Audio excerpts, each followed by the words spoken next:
All right.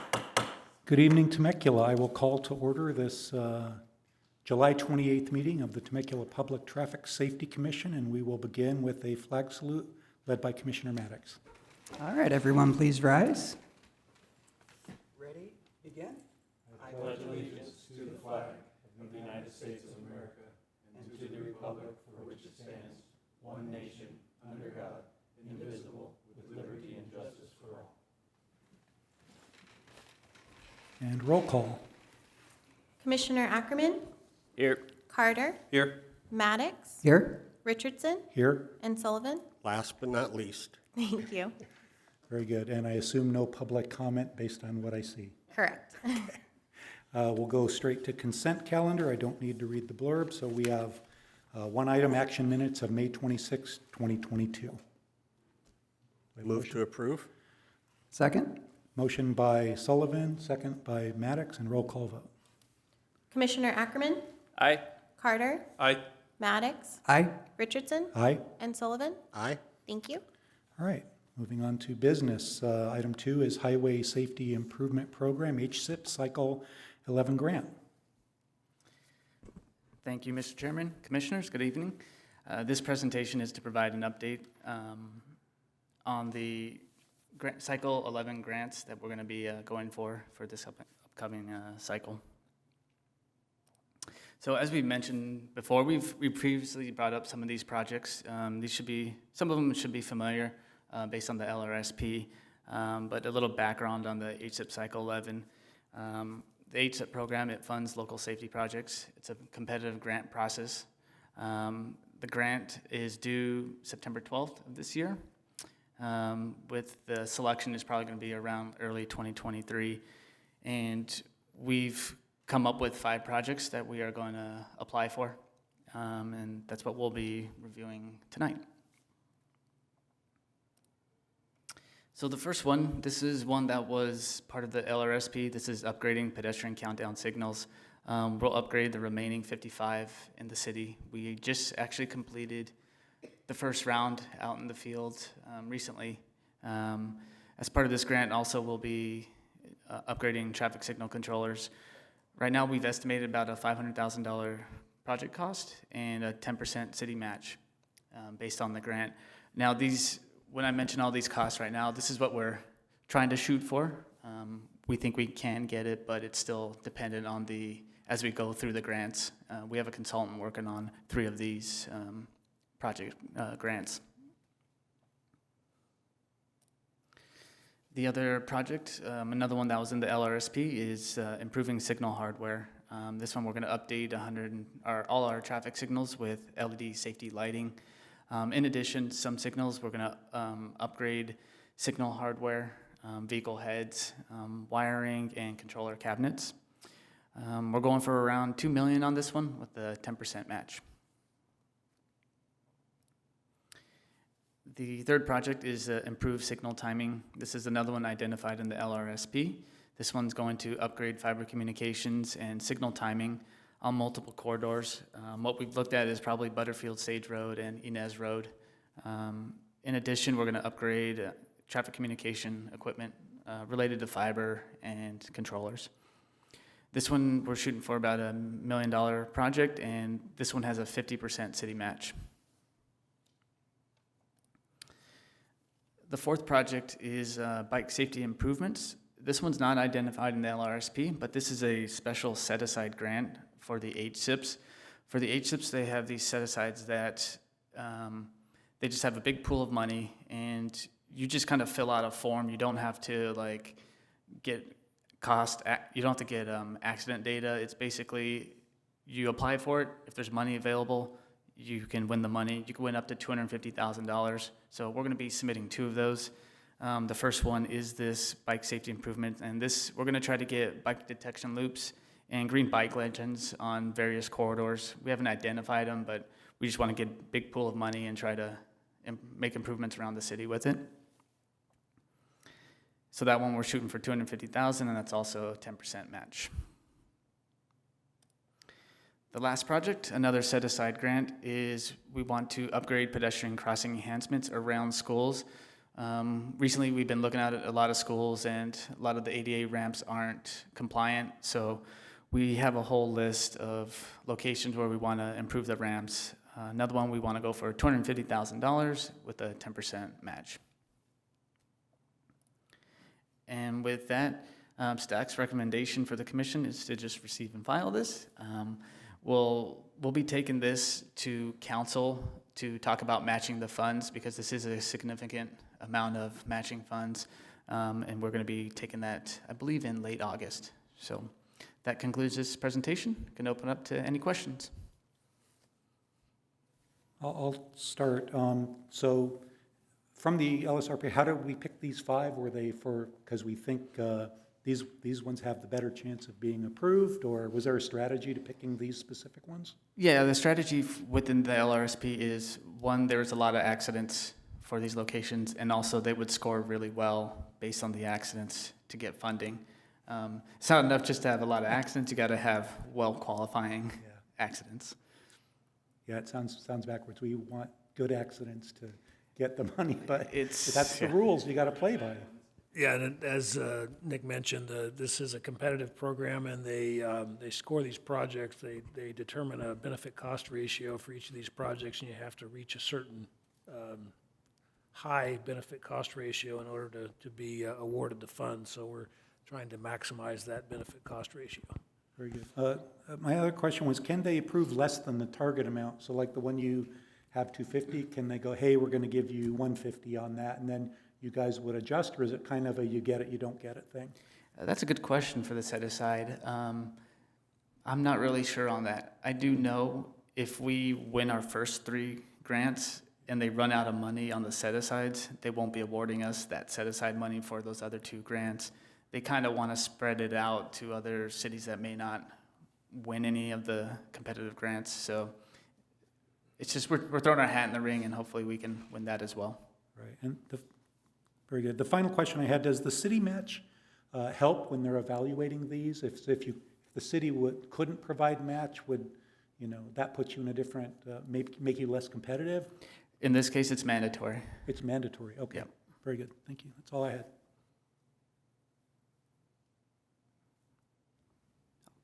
Yeah, I think you guys have really upped the city's game this cycle with all the work that Nick, Eric, everybody on city staff, who put in the real work behind the scenes to build up the local roadway safety plan. It really shows in here, and there's good data behind all the recommendations. And as Pat mentioned, justification not just from the safety perspective, but in terms of that benefit-cost ratio. So we've got, you mentioned a 90% state and federal funding, requiring only a 10% local match, which sounds incredible to me. I've heard a lot of transportation projects are kind of flipped the other way around in terms of the funding ratio, so that's great. But then when you look at the benefit-cost ratio on top of that, not just the, the avoidance of property damage that comes from accidents, but the true, I think it's the EPDO scoring that's in the LRSP, the societal cost of fatal and severe injury accidents. That's another order of magnitude above the cost of the project. So I hope as this goes to council, they'll see the wisdom and the worthiness of these projects, and that Caltrans will see that too. I hope. And be as convinced of the merits of these as I am. So fingers crossed for good news in 2023. Hey, as usual, thanks for a really good presentation. Appreciate it. Made it easy to follow, easy to understand. I just had a couple quick questions on the fiber optic project. Is it a grant stipulation that the city match is significantly higher than the other projects, or is that something you guys decided? For that specific, so each project has a countermeasure, and for that countermeasure, that one is specifically 50%. Okay. It's one of the few that it's that high. Most of the other ones are like a 10% match. Okay. I mean, it makes sense, and it was a clear need in the plan you presented earlier in the year. The other question, and really, if you can just clarify, when we talk about the set-aside funds and the bike project, what exactly is the bike detection loop that it's talking about there? Sure. So a lot of our when you go up to a signal, a lot of them, the front loops, it won't detect the bike unless we have a special loop where they have these little cross hatches in them. It can pick up the bike much easier. Also, when we have bike lanes, a lot of our bike lanes don't have a detection loop. We're adding them in right now when we have projects, but in the past we didn't really do it. So we're trying to catch up and do that so we can detect the bikes and give them more time as they cross the intersection. Good, that's a great thing to have. Thank you. It helps with bikes and motorcycles, actually. Yeah. And Anissa, did we need to vote on this since it's going to city councils, or is it just a receive and file? For now, it's just a receive and file, so there's no vote needed. Very good. All right, thank you. Okay, the next item is number 3, engineering and traffic survey update. Yes, this is presentations on the 2022 Engineering and Traffic Survey update. As you guys know, the California Vehicle Code requires us to reaffirm or adjust speed limits every 7 years. And that's based on an engineering and traffic survey. The CVC also allows us to extend existing traffic surveys up to 14 years now. It used to be 10, but they changed it at the beginning of this year. If a registered engineer determines that no significant changes in roadway and traffic conditions have occurred, these conditions can be roadway width, volumes, land uses. So that's kind of what this one's going to be based on, is a bunch of segments where we want to just reaffirm the speed limits. So for this survey study, we reviewed 44 roadways and a total of 74 segments. Many of these were nearing the 7-year limit to where we would have to go and do a whole new survey.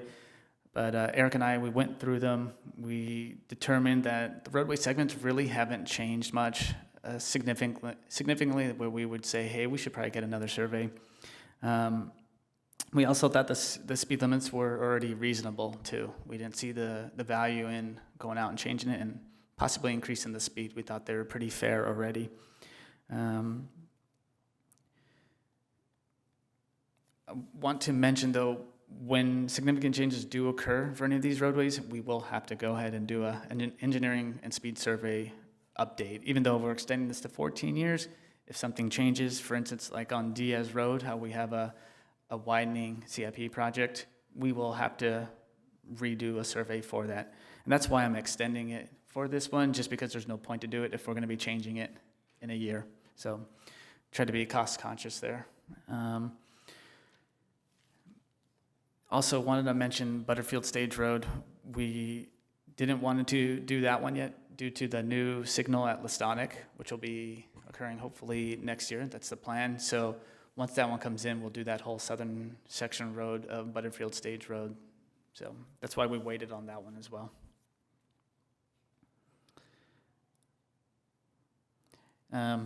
More segments. Wanted to call out Rancho Vista Road. We know that's sort of a high speed limit, but it's actually what our data has been showing is what it is. We do have plans to change the striping, hopefully in the very near future. So that's another one we're going to have to redo the survey once we do that. So it was one of the ones we kicked around. Do we want to resurvey that or not? But we still feel like it's okay at this point. And here's the last bit of it.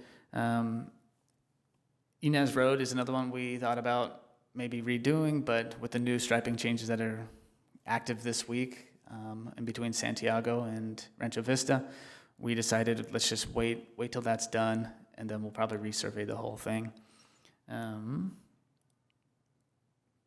Wanted to, before I get to the recommendation, wanted to also mention we are currently working on about another 30-something segments where we are getting the traffic survey done, doing new speed surveys, so we'll be coming back in probably a few months with that. So be on the lookout for that. But for these ones, we want to recommend that Traffic Commission recommend to the City Council to adopt an ordinance reaffirming the speed limits identified in the summary of recommended speed limits. And with that, it concludes the presentation, and I can open up to any questions.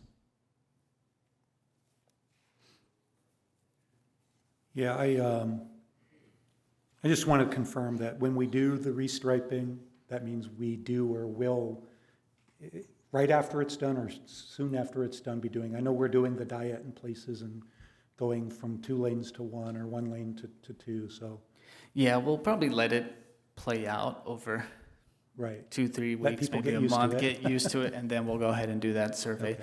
Maybe we can get that done in time with the ones that are currently being worked on, so Okay. we'll see. Yeah, and you may recall the last round of speed limit surveys that you had before you.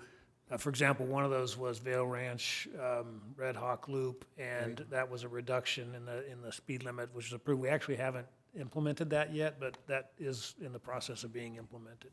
And that was based on a survey that was done, not sure exactly how long after the diet was done on that, but I want to say it was a month or 2 after the diet was done. Yeah, it was a couple months after that, and another one that we just surveyed was the Harvesting Loop, which is another one we installed some traffic calming, striping, and a few stop controls, and that one was also lowered at that time. But we also did wait a little bit to survey that, just to get people used to the conditions. Okay.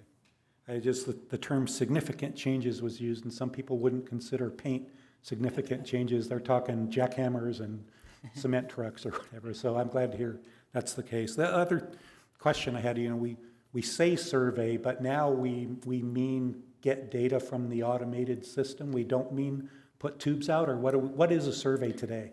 In this case, you still need to hire an account company to go out there with a radar gun. That's still the only approved way to get an approved traffic survey. Very good to know. All right, anything else, guys? No, and go ahead. I'll move the recommendation. Recommendation is moved and Skip seconds, so roll call vote for that. Commissioner Ackerman, Aye. Carter, Aye. Maddox, Aye. Richardson, Aye. and Sullivan. Aye. Thank you. All right. And so, thank you, and now we'll move on to division report, CHP.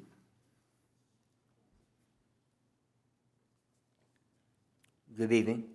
I'm Sergeant Michael Bush, BUSH, from the Temecula office Welcome. here locally. I'll first apologize briefly for my speech. If you can't understand me, I had major surgery, so I'm a little, sometimes unclear, but we'll get through it. The Temecula office provided several free educational services to the public over the past 2 months.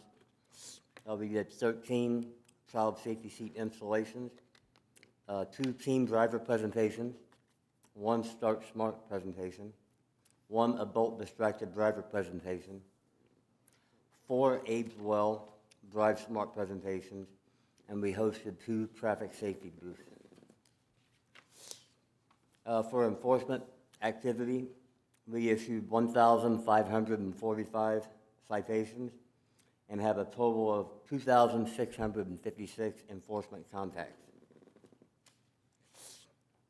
For that period, we also arrested 73 DUI drivers, and 37 of those were out of traffic collisions, unfortunately.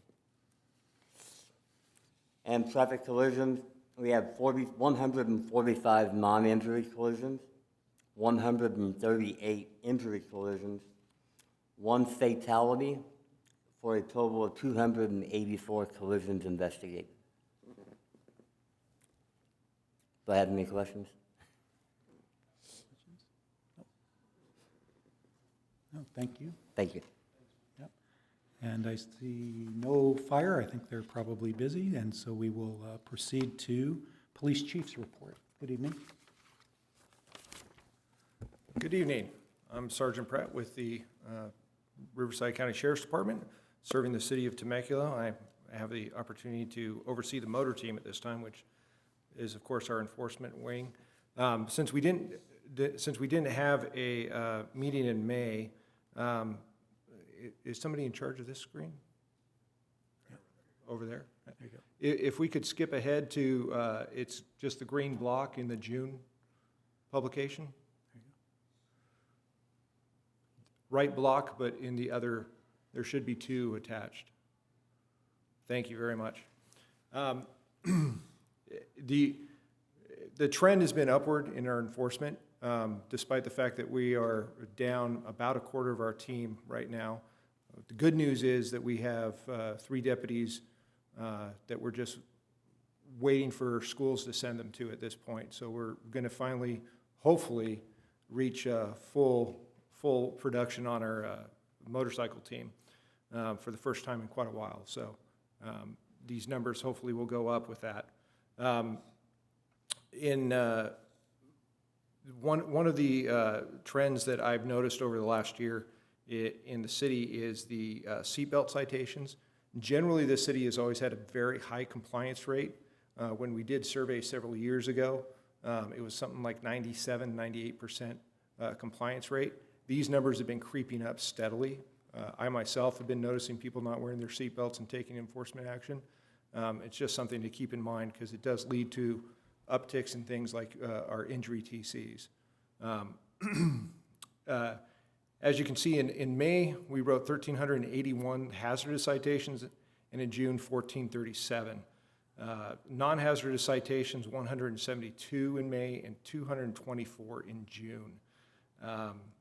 The other thing that, if we look down below, our DUI arrests, unfortunately, we had one of our Metro team got injured in early May, and we lost one of our guys who was really hitting the DUIs hard, and I think that's reflected in the drop in June. We have some people in the pipeline that we are going to get back out there. Luckily, we haven't seen a huge increase in our injury collisions, but there has been a slight uptick. And in this town, DUIs make up a large portion of our collision TCs. So also in August, we will be running 2 DUI checkpoints, as well as several saturation patrols, hopefully to affect that in the coming month.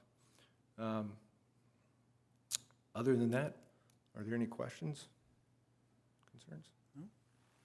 Thank you. Is the officer doing better or coming back? Yeah, it looks like he just had another.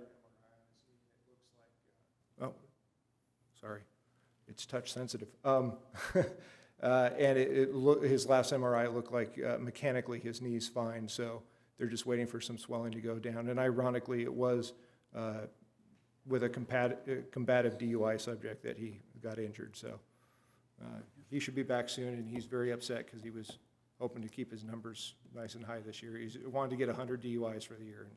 Send him our best wishes. Thank you. And also, if when those the dates for those 2 DUI checkpoints are set, if you could pass those along through Patrick, we do like to come out and Absolutely. observe the activity there when we're able to. The first one will be the 5th, and it will be along Winchester in front of Chaparral. I believe that it will be northbound that night. Very good. Thank you for that. All right. We'll move on to traffic engineers and directors report. Okay, well, I've got a couple of things to report and updates for you. One is we turned on 2 new traffic signals recently, one at Temecula Parkway and Wabash Lane, and that's the new entrance into the park and ride facility on Temecula Parkway. So that signal is on and functional now, and the new entrance to the park and ride. And part of that project is actually to close the back entrance to the park and ride, so they're working on that now. So that worked out well. The other traffic signal that was turned on is at Waverly and Inez Road, and that's the road that provides access now to the Mercedes and Audi dealership. And there's 3 residential development projects in the works on the vacant land there. The one that's northernmost, that developer actually was the one that installed that traffic signal as a condition of their project. So, but it was required that that be on and operational before they were issued any building permits. So you should see vertical construction starting on that site fairly soon now. We've got a project, and Nick referred to this a little earlier, that's actually under construction right now, and that's what we're calling the interim improvements on Inez Road between Santiago and Rancho Vista. So the interim paving work was done on that. We'll be slurry sealing that entire width of that section of road next week, and then late next week we'll be restriping it to add the second northbound lane between Santiago and Rancho Vista, and that's to address that backup that happens every afternoon there on northbound Inez. And that is just an interim project. We are planning to do the ultimate improvement, full width construction, and then full width pavement of that whole section of Inez, including the section up to the Duck Pond entrance, which is being done in conjunction with the development project that's underway at that location too. So that's likely going to be happening in 2023. We're still working with the developer on the environmental issues associated with their frontage, but we are planning to proceed with that full project on Inez next year. So that's what's happening there. One item on the city council agenda from this week that is significant, even though it was on the consent calendar, is the approval of the plans and specifications and authorization to bid the I-15 French Valley Phase 2 project. That's to add the 2 new lanes to I-15 northbound between Winchester and the 215, and then the flyover connection to the 15. So we've completed the plans. We acquired the property that's necessary for that project, and we intend to be putting that out to bid in September. And then all goes well, we'll be under construction before the end of the year. And it's about a 2-year duration construction schedule for that project, but we think that that's going to significantly improve the congestion on the northbound side of the 15. And we got a couple of other projects in the works on the 15 corridor as well. A couple of trail projects, some updates on. One is the Santa Gratuitas Trail, that the new trail that will go from Inez Road to Murrieta Creek, and the underpasses under Jefferson and the freeway. We're now planning that will be complete, and we're planning a grand opening October 1st for that project. So that's been under construction for quite a while, but we're finally wrapping that up, and we'll be able to open that up. And then secondly, one of the other competitive grant programs, it's the Active Transportation Program, or ATP, that is the state of California administers that. We submitted a project to construct or improve the trail on the south side of Temecula Creek between Butterfield Stage Road and Avenida Misiones. So that would be a paved off-street trail for that portion of Temecula Creek, and then crossing back over to the north side of Temecula Creek at Jedediah Smith. So we've submitted that for that grant program, and we feel pretty good this year that we're going to get that project funded. It's about I think it's about a $7 million construction project, and this grant would be for about $5.5 million of the funding for that. So we're pretty optimistic that'll be successful this year too. So we're making a lot of progress on the trails, and all part of the Temecula Loop to be able to basically circle the entire city with bicycle facilities. So those are underway, and I think that concludes my report. Yeah, from back in my cycling days, once you get a loop around the city, you have to have an event called the Tour de Temecula. I remember doing the Tour de Tucson many times, so I'm sure Zach will make that happen. That sounds like a lot of fun. I had one question on the Inez widening from Rancho Vista to the pond. I mean, it's already pretty narrow there. Will that be requiring lane closures, if not whole road closures from time to time?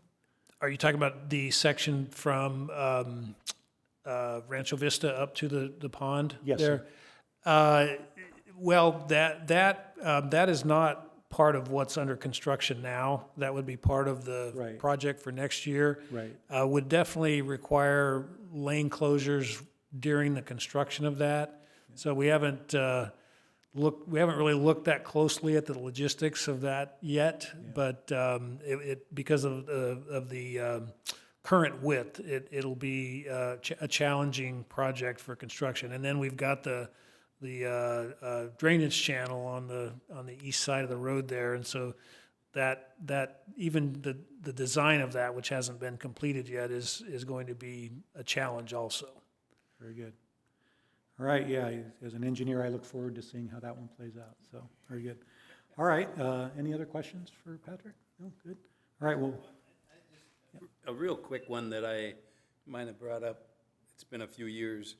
Northbound Butterfield stage from Temecula Parkway to Deep Portola. That one lane where, it's two and then you go into one and it bottlenecks, there's a choke point there. Yeah, and that's one that we are actively working on, and it's associated with vacant land on the west side of Butterfield Stage there. There's a development project, just a residential development plan for that property. And part of that project involves installing a storm drain pipe, 120-inch diameter, so very large storm drain that basically runs from just south of Deep Portola down Butterfield Stage, across Temecula Parkway, and then into Temecula Creek. Right. So we're working and with the developer and the flood control district on plans for that storm drain, which basically is going to go right at the edge of the pavement on the east side of the road. And then kind of to conclude that project, it would be to add the paving on to get the full width on the east side of the road. Thanks. So that is something that's definitely in the works too, to get that done.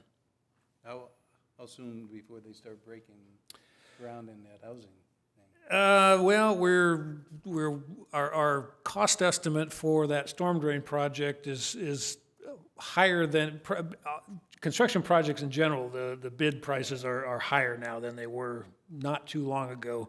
So that project is a little higher than it was before, and we're working with the developer to get the total funding that we need. And if I had to guess, their project, if everything goes the way we would like it to, we would be able to, the plans for the storm drain are effectively done.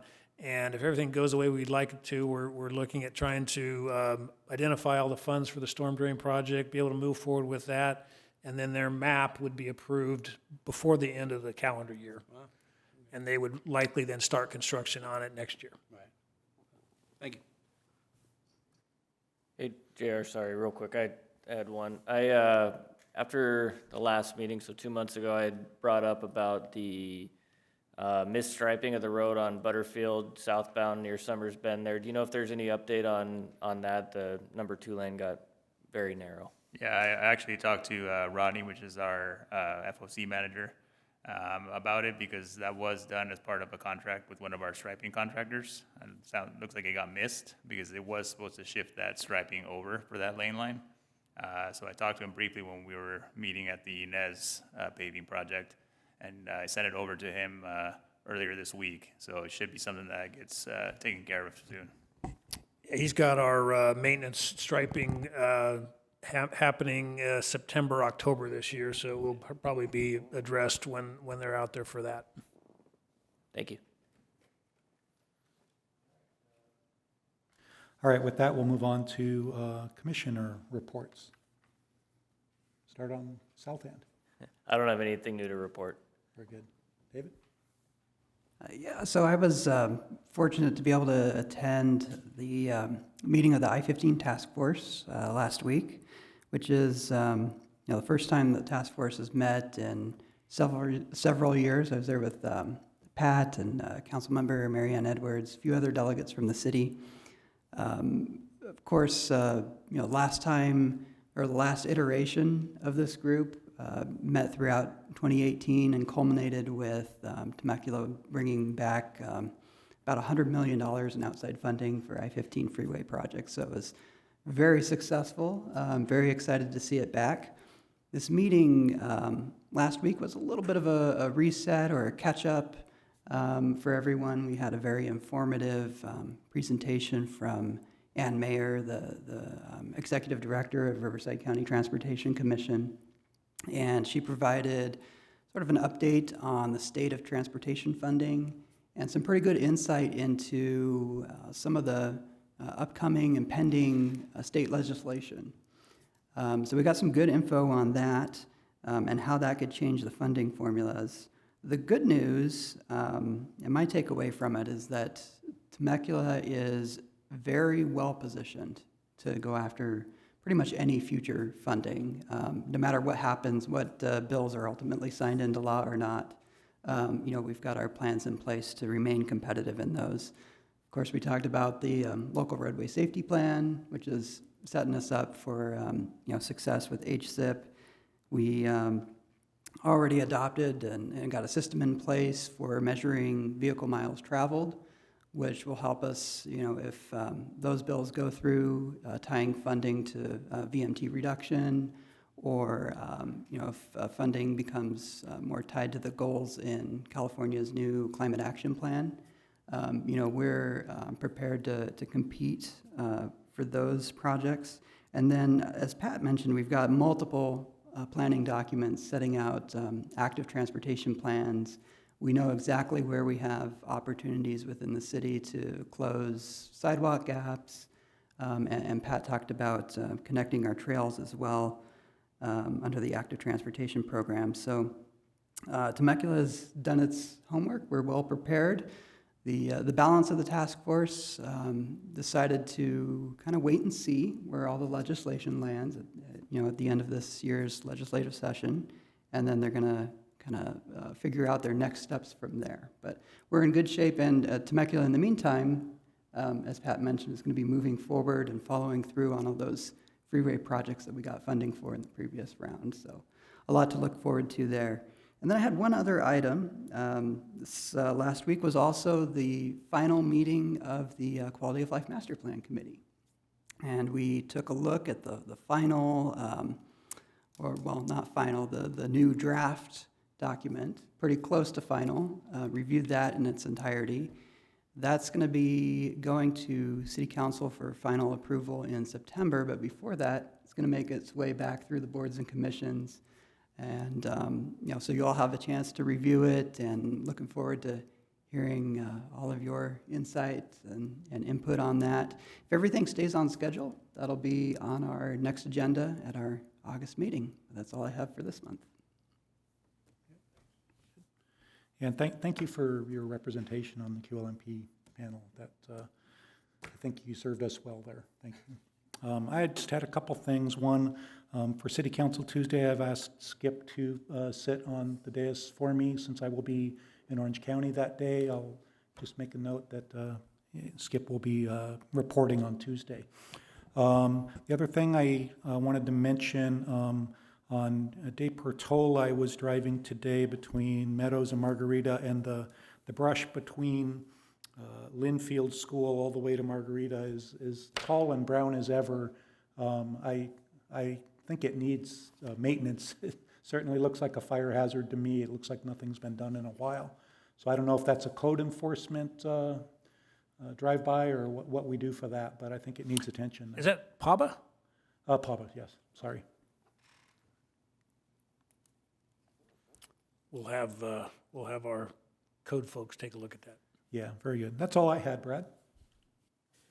At the last Wolf Creek HOA board meeting on Monday, we had two reports of two females hit at different ends of Wolf Creek by the electric bikes with kids on sidewalks.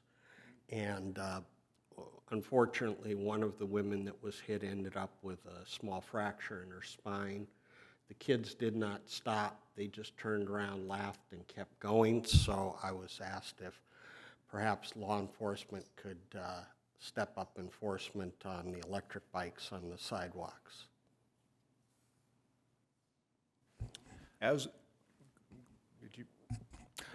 Well, and I know that our plan, I'm not sure if this was based on your report, Brad, but the planning department just recently convened a meeting to discuss addressing regulations regarding electric bikes, so that there is discussion about that taking place currently.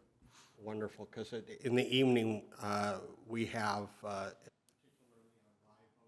and then the woman that was injured was at Wallaby and Jaguar, and just a lot of kids out there, no helmets, no anything, and just flying. With regards to electric bikes, they're very fast evolving technology, and the law has not kept up with them necessarily. In general, they're treated the same as pedal bikes by the vehicle code. the city of Temecula has a section that requires them to ride safely and give an audible warning when they're passing people. But really, other than that, unless they're on a particularly high-powered device, which falls into another category, there's really not a lot of enforcement for us to do. Them being on the sidewalk is legal. It is a technical violation if they're going in opposite to the traffic that's directly next to them. But that would also be every 7 and 8-year-old kid that's on their push bike on the sidewalk. So we'll take a look at it, especially if it's a problem in a certain area. If we see them riding in an unsafe manner, we by all means will take action on it. But as I said, the law hasn't really caught up with those devices yet. Very good. And Skip, anything? Nothing there. All right, then with that, the next regular meeting of the Public Traffic Safety Commission will be Thursday, August 25th, 2022 at 6 p.m. in these city council chambers, and we stand adjourned.